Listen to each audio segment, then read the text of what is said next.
오늘은 예레미야서 31장 말씀 중에서 광야에서는 은혜를 주신다, 이런 제목으로 말씀을 나눠보겠습니다. 이스라엘이라는 나라에 하나님과의 그러한 역사적인 관계와 사건을 통해서 우리 오늘날 믿는 사람들은 많은 교훈을 받을 수가 있습니다. 이스라엘 백성들이 하나님의 선민으로 온 세계 사람들의 부러움을 사는 민족인 것 같지만 사실은 그 이스라엘 민족들이 걸어온 길을 보면 결코 꽃밭길이 아닙니다. 어렵고 힘든 길이었습니다.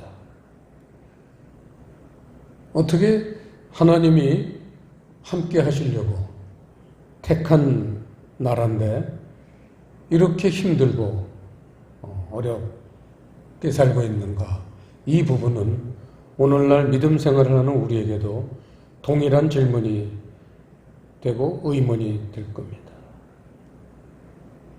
우리는 저 천국이라는 목표를 향해서 하나님의 부르심을 받은 사람들입니다. 그래서 천국은 무한하게 아름답지만 그 가는 길은 이스라엘 백성과 같이 그렇게 만만한 길이 아닙니다. 그래서 이러한 가운데에 어떠한 마음을 가지고 살아가야 되는가? 특히 요즘처럼 살기 힘들고 질병도 심해지고 또 예언하는 분들 얘기를 들으면 지금 질병은 그건 시초에 불과하다.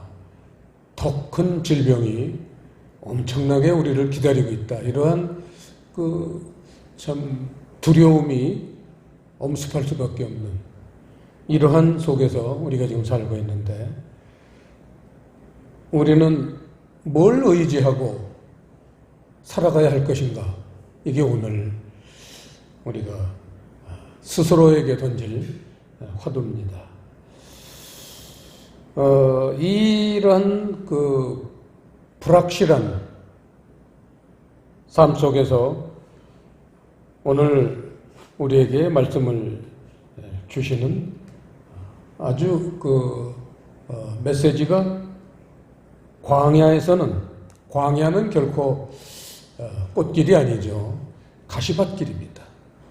광야에서는 은혜를 주신다.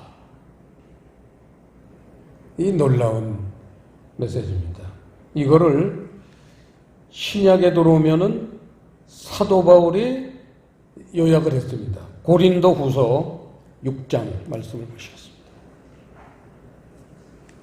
290페이지 고린도 후서 6장 1절 2절 합독하시겠습니다. 우리가 하나님과 함께 일하는 자로서 너희를 권하노니 하나님의 은혜를 헛되이 받지 말라. 가라사대 내가 은혜 베풀 때에 너를 듣고 구원의 날에 너를 도왔다 하셨으니 보라 지금은 은혜 받을 만한 때요 보라 지금은 구원의 날이로다. 힘들고 어려운 이 광야의 노정 가운데서도 단 한 가지 우리에게 위로가 되는 것은 하나님이 은혜를 베푸신다는 겁니다. 시를 따라 때를 따라 이 은혜를 베풀기 때문에 구원에 이를 수 있다는 그러한 우리에게 놀라운 소망의 말씀을 주시는 거죠. 자, 본문을 들어가겠습니다. 1절은 이 31절 말씀의 결론인데 맨 앞에다 뒀습니다. 나 여호와가 말하노라. 그때에 내가 이스라엘 모든 가족의 하나님이 되고 그들은 내 백성이 되리라. 이 말씀은 2절부터 오늘 끝절 14절까지 나오는 내용을 결론 지은 거죠. 자, 2절 보겠습니다. 나 여호와가 이같이 말하노라. 칼에서 벗어난 백성이 광야에서 은혜를 얻었나니 곧 내가 이스라엘로 안식을 얻게 하러 갈 때라.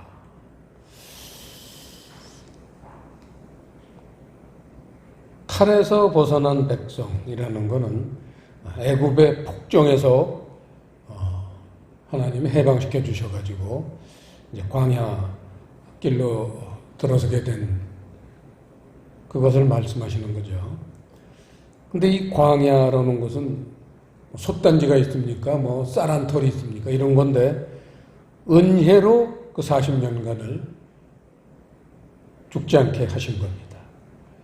이런 40년간 살면서도 근심하고 걱정하고 의심한 사람들이 얼마나 많겠습니까? 그런데도 그런 속에서도 하나님의 은혜를 생각하고 묵묵히 순종하고 따른 사람들은 근심 걱정 없이도 똑같은 광야길을 사는데 살아갈 수가 있었다는 거죠. 오늘날 우리 신앙생활도 그렇게 두 부류로 나눠질 수가 있습니다. 근데 이런 광야 길에서 은혜를 주시는 목적이 뭐냐면 안식을 얻게 하러 갈 때에라 그랬어요. 그 광야길은 그 광야가 목표가 아니라 안식이라는 것은 천국에서 영원한 그러한 안식을 얘기하죠.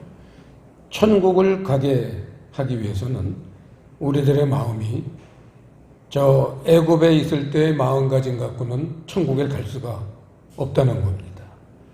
우리의 자격이 천국에 들어갈 만한 자격이 못 돼요. 그래서 광야라는 곳으로 내쳐서 그곳에서 고생도 하고 또 하나님 모르던 하나님을 믿게 하시고 그 다음에 이제 순종하여서 의지하게 하실 때에 그럴 때 천국이 이제 그 사람들에겐 약속의 땅이 된다. 그런 말씀이죠.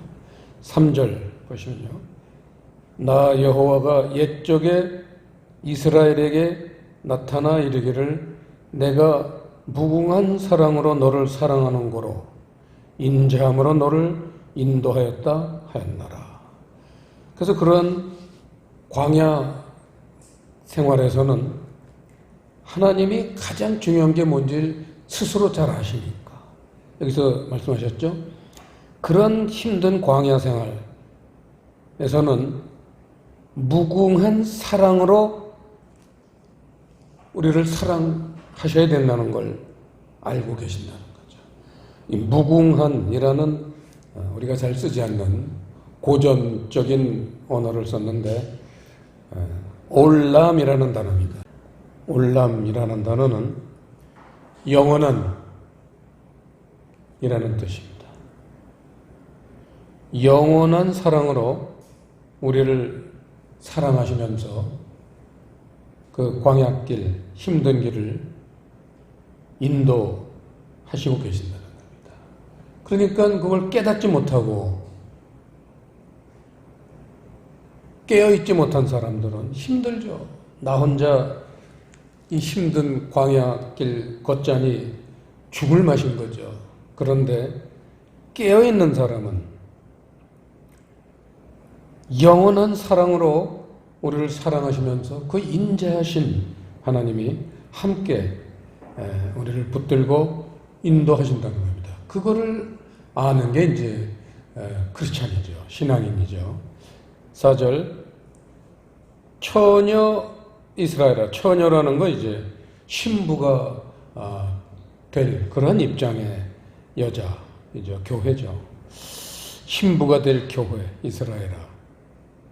내가 다시 너를 세우리니 네가 세움을 입을 것이요 내가 다시 속으로 너를 장식하고 즐거운 무리처럼 춤추며 나올 것이며. 당연히 결혼을 지금 앞둔 결혼식장으로 가고 있는 처녀, 교회를 이스라엘 처녀라고 표현했습니다. 예수님하고 이제 신랑 예수님하고 만날 날이 바로 코앞에 있는데, 그래서 이 소고라는 건 이제 작은 북이죠. 탬버린 같은 거. 작은 북으로 장단을 맞추면서 춤을 추면서 주님 앞으로 나아가야 된다는 거죠. 그러한 자세로 광야길을 가야 된다는 겁니다. 5절. 내가 다시 사마리아 산들에 포도원을 심되 심는 자가 심고 그 과실을 먹으리라. 포도원을 심는다는 것은 포도를 심는 건데, 포도 재배를 한다는 거죠. 포도주를 만들기 위해서죠. 그래서 그 포도밭을 가꿔야 돼요. 심는 자가 심고, 심지 않은 사람은 먹지도 못해요. 심는 자가 심고 그 과실을 먹으리라 해서, 이 광야 힘든 생활 속에서도 이 포도를 심어야 돼요. 근데 안 심는 사람도 있어요. 심는 사람들은 그걸 먹는다는 거죠. 그러면서 6절에 보면 우리가 시온에 올라가서 우리 하나님 여호와께로 나아가자. 시온에 올라가서 여호와께로 나아가자. 반드시 시온에 올라가야지만 하나님 앞으로 나갈 수가 있습니다. 시온이라는 것은 주기도문에서도 나라의 임하옵시며, 이 부분하고 똑같은 겁니다. 하나님 세계는 진리의 세계입니다. 이 진리의 세계를 시온이라고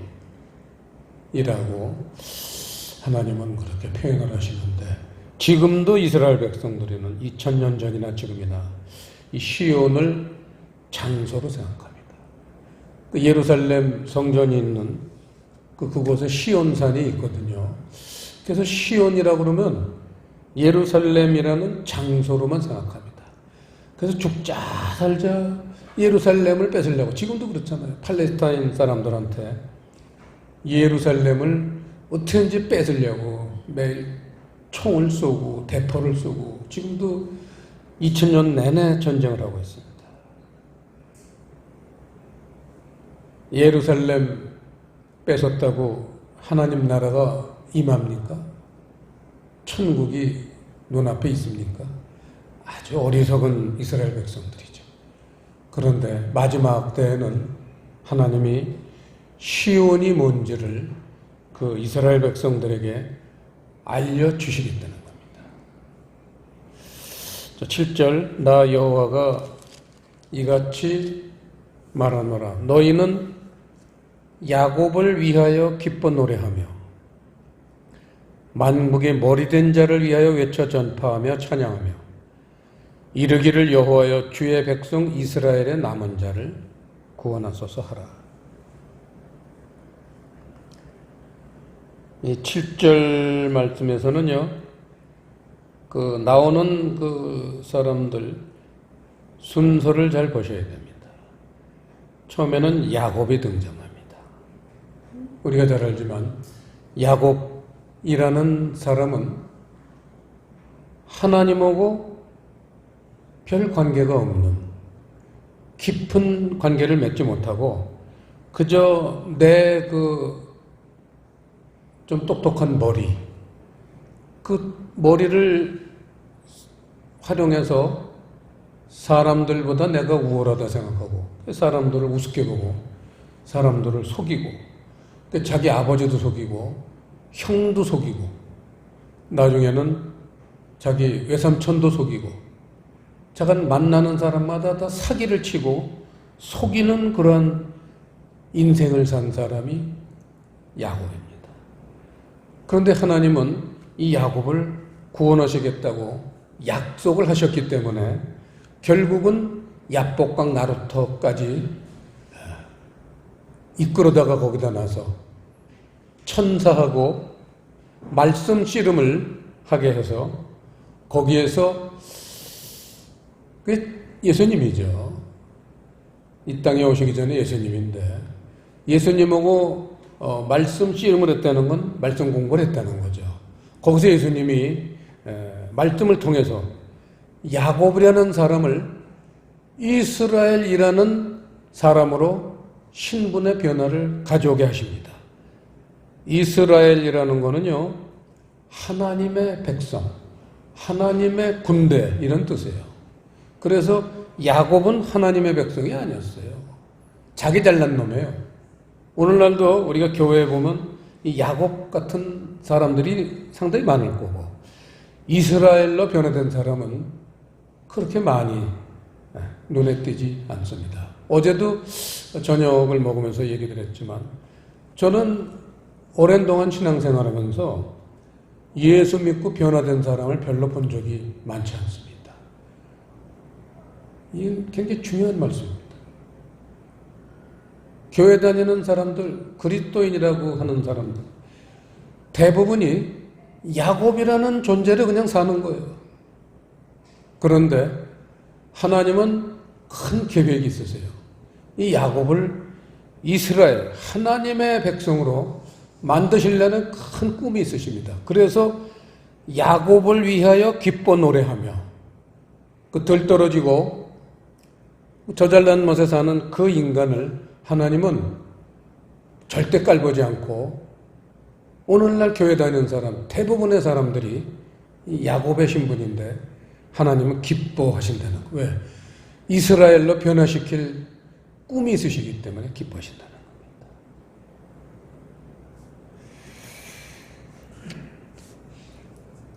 그래서 이스라엘이라는 존재가 남은 자가 된다는 거예요. 남은 자라는 건 천국 들어가는 사람들 얘기합니다. 8절 보시면요. 보라 내가 그들을 북편 땅에서 인도하며 땅 끝에서부터 모으리니 그들 중에는 소경과 절뚝발이와 잉태한 여인과 해산하는 여인이 함께하여 큰 무리를 이루어 이곳으로 돌아오리라. 이곳이라는 것은 이스라엘, 잃어버렸던 이스라엘을 다시 찾을 때에 이제 돌아오는, 포로됐다가 돌아올 때 얘기죠. 근데 그러한 하나님 나라에 지금 행진을 하는 사람들 모습을 보면요. 아까 7절에서 야곱이라고 표현했던 걸 구체적으로 표현한 거죠. 풀었습니다. 제달라못에 사는 인간들, 그래서 뭐라고 그랬냐면 소경, 보지 못하는 거예요. 이 세상은 아주 똑소련하게 볼 줄 몰라도 하나님 나라는 제대로 보지 못합니다. 이게 소경이에요. 절뚝발이 자기가 신앙생활 잘한다고 생각하지만 뭐 주일 성수하고 헌금 내고 11조 내고 봉사하고 헌신하고 전도도 하고 열심히 살지만 뭔가 온전하질 못해. 절뚝발이에요. 잉태한 여인, 해산하는 여인. 이 잉태한 여인이라는 것은 말씀을 품은 사람이 잉태한 여인이고요. 해산하는 여인은 그 말씀을 낳는 거예요. 낳으면은 새 생명이 되는 거예요. 그러한 사람들이 함께 하여서 하나님 나라로 지금 가고 있습니다.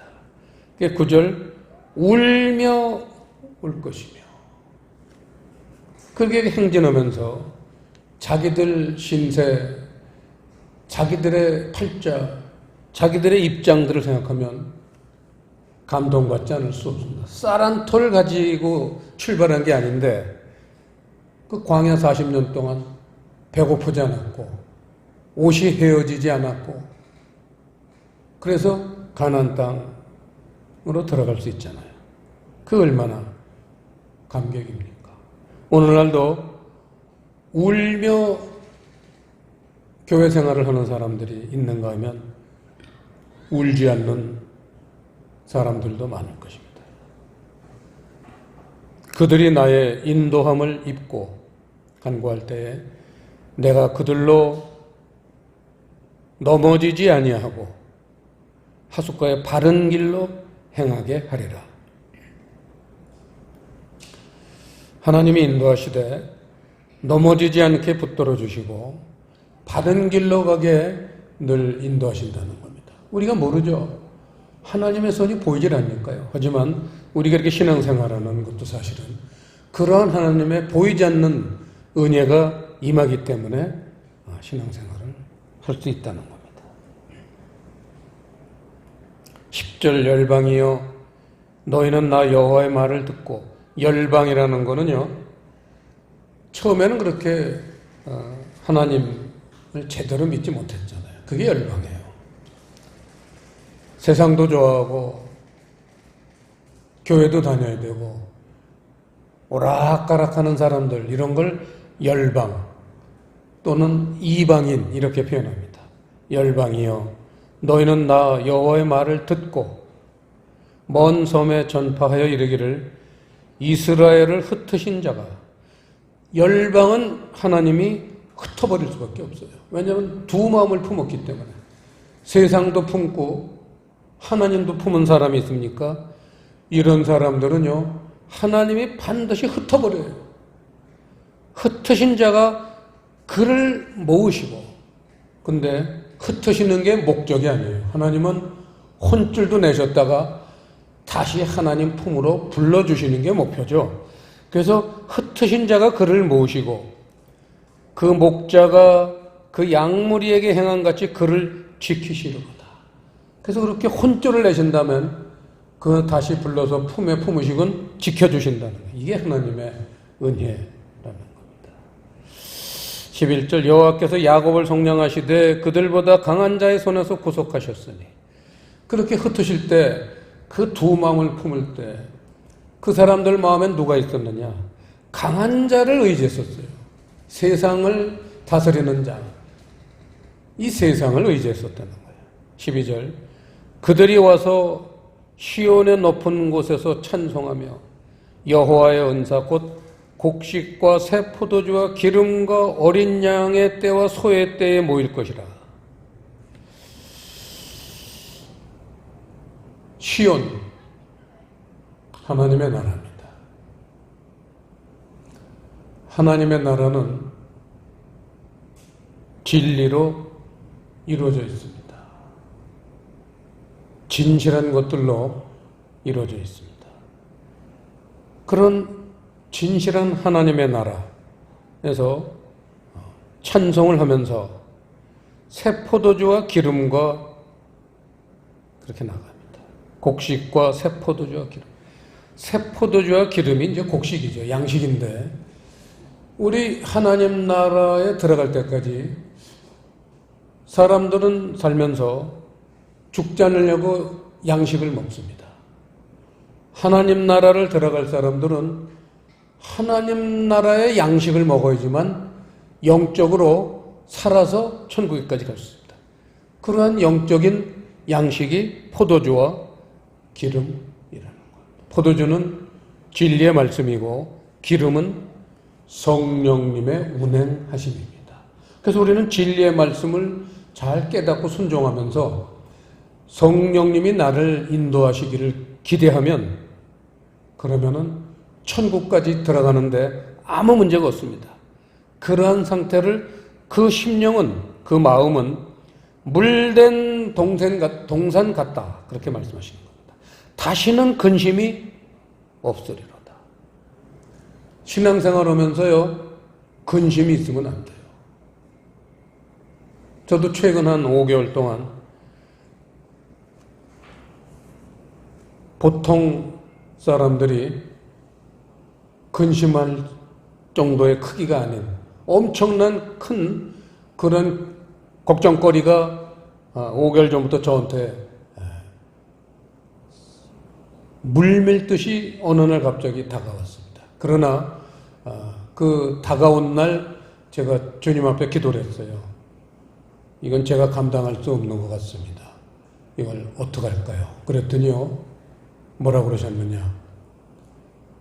빌립보서 4장 6절 말씀을 탁 주시는 거예요.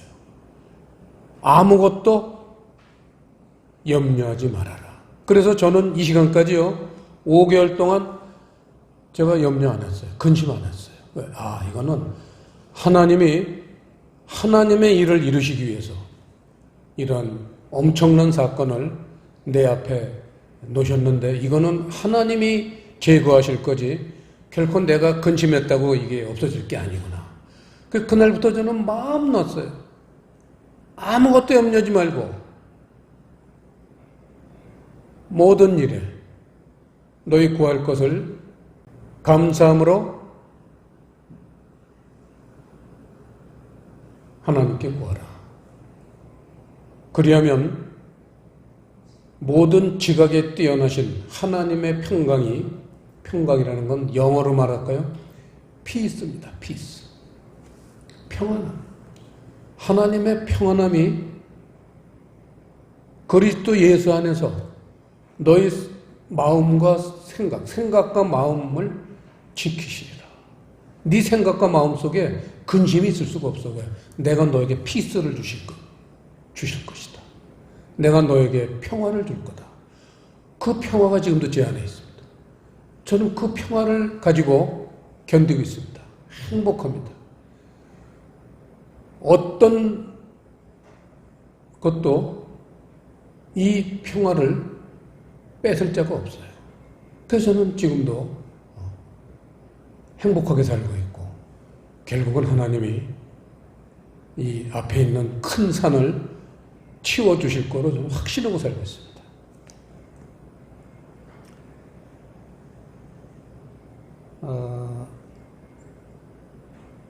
14절 마지막 13절을 아직 안 했네. 13절 그때 처녀는 춤추며 즐거워하겠고 교회의 모습이에요.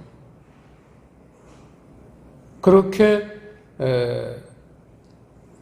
진리의 세계와 성령님을 의지하고 근심 없이 사는 사람, 그러한 교회는 춤추며 즐거워할 수밖에 없고 청년과 노인이, 청년이라는 것은 믿음이 막 자라는 그러한 사람이고 노인이라는 것은 그러한 믿음이 원숙해져서 벼가 이제 이렇게 고개를 숙이고 추수를 기다리듯이 그러한 믿음, 그게 노인이에요.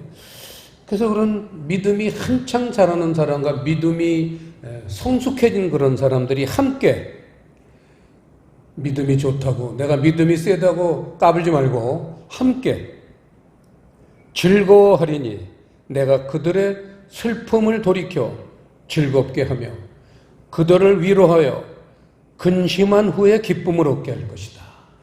이 하나님 나라의 특징이요, 하나님은 그냥 기쁨을 주시지 않았어요. 반드시 근심한 후에 기쁨을 얻게 하십니다. 그래야지만 그 사람이 교만하지 않고 하나님을 의지하는 데서 벗어나지 않고 끝까지 하나님을 의지하면서 하나님이 원하는 세계에 머물 수가 있습니다. 근데 그 근심하면 안 돼요. 근심이 없어야 돼요. 근심을 주시지만 근심을 하면 안 돼요. 이게 우리 신앙생활의 아주 놀라운 묘미입니다. 하나님이 근심을 주시는데 근심하지 말라고 주신다는 거예요. 이게 기독교예요. 이걸 이해하지 못하면 하나님은 아직 많이 모르는 겁니다. 하나님은 근심과 행복을 동시에 주시는데 근심은 하지 말라는 거예요. 이게 하나님 나라입니다. 우리 임지훈 집사님 뼈저리기 요새 느끼실 거예요. 죽고 싶은 만큼 근심이 있었지만 근심과 행복을 함께 주셨어요. 근데 이렇게 지나고 보니까 그 괜히 걱정했네. 하나님이 다 그렇게 기쁨을 마련해 놓으셨는데 그 내가 쩔쩔매고 괜히 근심했네. 이게 우리 신앙생활이에요. 이게 우리 인간입니다. 이만큼 연약한 거죠. 근데 이런 걸 자꾸 이제 반복해서 극복하다 보면요, 진짜 이제는 근심 안 하는 사람, 정말 행복하게 신앙생활하게 됩니다. 마지막으로 14절, 내가 기름으로 제사장들의 심령에 흡족해 하며. 이 제사장들, 일테면 주회종들 또는 지도자들은 기름, 성령님의 기름 부으심, 성령님의 인도하심으로 그 마음에 만족함을 느껴야 돼요. 교인들이 많아졌다. 헌금이 많다. 내가 몰래 뒷구녕에 돈을 빼돌려서 별장을 사놨다. 집을 몇 채 사놨다. 이런 걸로 기쁨을 가지면 안 돼요. 주회종들은요. 집 한 칸 없더라도 매달 내는 월세, 내가 주머니에 돈이 없어도 성령님의 인도하심만 있으면요, 기쁠 수가 있어요. 돈 없어도 기쁠 수가 있어요. 저희가 지금 인도 선교를 하는데 어제도 카톡이 왔습니다. 그 지난번에 여기서 준비해서 가져간 그 의약품들, 또 여러 가지 무슨 여인들을 위한 마스크팩, 또 먹을 것들 엄청나게 많이 가져가셨는데 구충제만 2,000명분을 가져가셨대요. 왜냐하면 인도는 평생 구충제를 먹어본 적이 없기 때문에 대부분의 인도 사람들은 뱃속에 회충이 수백 마리가 들끓고 있대요. 그 얼굴이 하얗고 핏기가 없고 회충약만 줘도 구세주래요. 2,000명분을 가져가셔서 길에서 치료하고 구충제 나눠주고, 그리고 먹을 거 어디 카톡에 왔잖아요. 길바닥에서 그냥 인도 사람들 길바닥에서 그냥 먹고 자고 그러잖아요. 60% 인구가 집이 없어요. 인도는 가난한 나라입니다. 같이 그런 길바닥에서 그 사람들에게 복음을 전하고 그러면서 치료하고 먹을 걸 나눠주고, 우리 박홍구 선교사님, 이윤희 선교사님 어제 하시는 걸 보면서 그 더운 나라 40도 50도가 넘는데요, 하나도 더워질 않아요. 참 헌신적으로 일하시는데 성령님의 그러한 인도하심을 받으면서 그러한 하나님 나라를 바라보면서 일을 하니까 힘든 줄 모르고 일하시는 거예요. 그런 사람들을 내보낸 교회가 우리 교회입니다. 그래서 우리 푸른교회는요, 자부심을 가질 필요가 있어요. 조그마가도 강대상 올라오기 전에 제가 잠시 예배 전에 기도를 하는데 하나님이 내가 이 교회는 복 주고 또 복 주며 복을 주리라 그러셨어요. 3번 복을 주신다고 약속하셨습니다. 왜냐하면 그렇게 남한테 인정받을 생각도 없이 정말 숨은 듯이 인도 선교하고 있고, 또 앞으로는 베트남 선교도 할 거고, 또 앞으로는 북한 선교도 할 겁니다. 개성의 교회를 세울 꿈이 있습니다, 저희는. 그래서 그런 목표를 가진 교회이기 때문에 우리 교회는 아주 복을 주시고 또 주신다는 거예요. 그러한 소망을 여러분 믿음으로 받아들이고 더욱 그 신앙을 정진하시는 여러분 되시길 바라겠습니다. 기도하시겠습니다.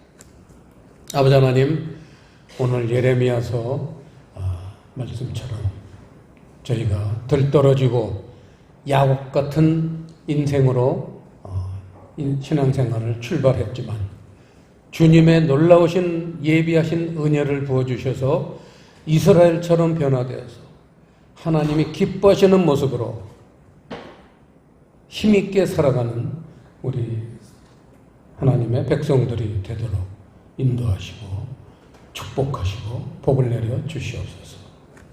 감사를 드리오며 예수님 이름으로 기도드리옵나이다.